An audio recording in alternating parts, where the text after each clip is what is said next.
greater service. I've requested him to make a presentation on the finance track.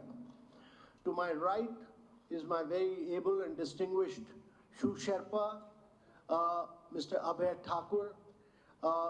Many of you know him very well. He's been our ambassador in several countries, again a very distinguished officer. So Mr. Abhay Thakur is here. Ladies and gentlemen, I will quickly take you through a brief presentation. We would like to run this session on time.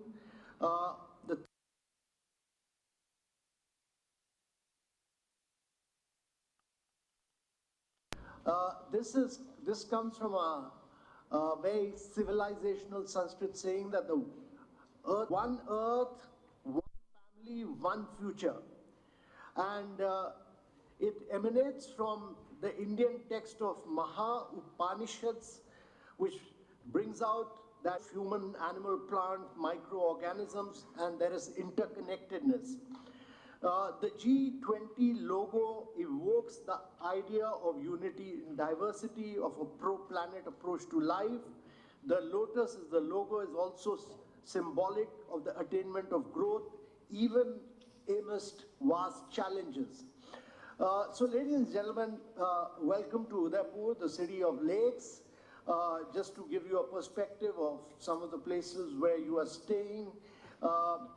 These are India's G20 priorities, a slight variation amongst, between all of us, whether it's the finance track, the Sherpa track, and with slight variation, or the engagement group with slight variations, we broadly cover the same areas. So accelerated, inclusive, and resilient growth, accelerating progress on SDGs, particularly health and education, green development, climate finance and life, technological transformation and digital public infrastructure, multilateral institutions for the 21st centuries, and 3Fs, food, fuel, and fertilizers, and women-led development.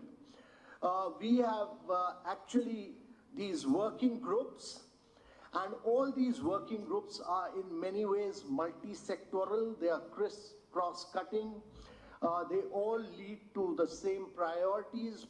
We have earlier circulated our issue notes, and we've posed the issues, and I'm quite sure that all of you would have been through them, and we look forward to all your comments and your perspective on them. And we'll be in the listening mode as you guide us and as we get your perspective. So ladies and gentlemen, we just broadly that on trade and investment, we are talking about resilient global value chains. We are talking about integrating medium and small industries and global trade. We are talking about trade for growth and prosperity. On development, we are talking about data for development, accelerating progress on sustainable development goals. We are talking about lifestyle for environment. And in the employment working group, we are talking about addressing global skill gaps, sustainable financing for social security, gig and platform economy, and social security. And in the tourism working group, we are talking about green tourism, digitization for transforming tourism, skills for tourism, medium and small enterprises. And in agriculture, we are talking about enhancing food security and nutrition, sustainable agriculture with climate smart approach, tech and digitization for agriculture.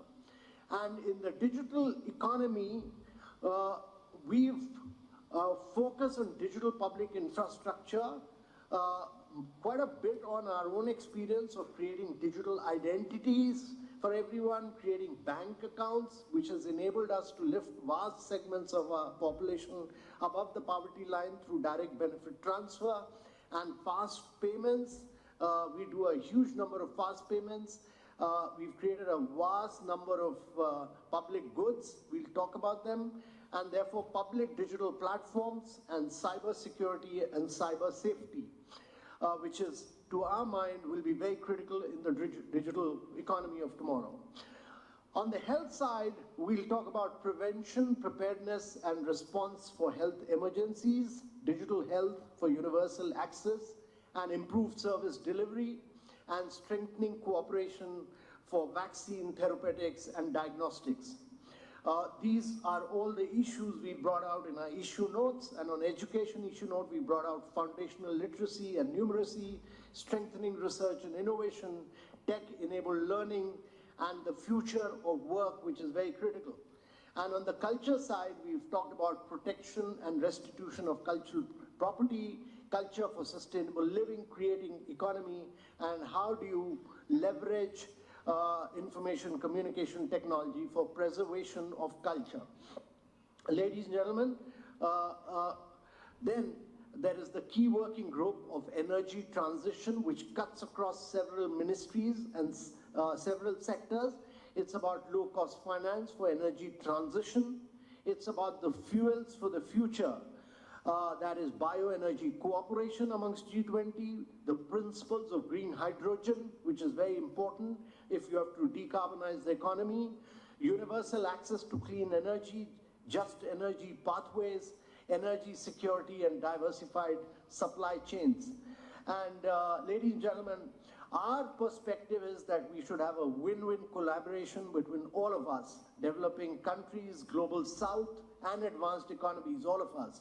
We need to build new approaches. This is a unique forum of both developed world and the emerging economies, so we need to build approaches to benefit the world on key global issues. The world is facing vast number of challenges.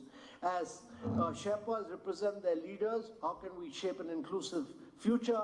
And how can we, since it is being held in India, we'll be very happy and we'll be delighted to share some of our Indian experiences in this. Our Prime Minister has talked about this at great length, about one Earth, one family, one future, that the challenges that we face today can be solved only by working together through hope, harmony, and healing. And our first concern should be towards those whose need is greatest, and therefore we need to focus on the global south as well. Our G20 presidency would seek to advocate the oneness of all in accordance with our theme, One Earth, One Family, One Future. And our priorities will reflect not just the aspirations of all of you, the G20 partners, but also the global south, whose voice is often unheard. Ladies and gentlemen, our Prime Minister has said that we would like to be inclusive, ambitious, action-oriented, and decisive, and we will be, but that is not feasible nor possible without all of you.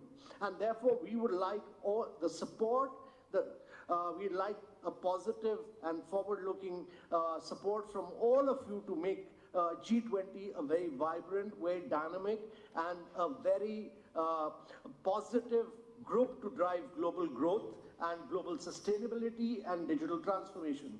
Ladies and gentlemen, lastly, I would say that we would like all of you to experience India, and we'd like all of you to be have an experience which is spiritually elevating, culturally enriching, and a mentally rejuvenating, and a physically invigorating experience. We will try and ensure that in Udaipur you go back fully rejuvenated before you reach your country.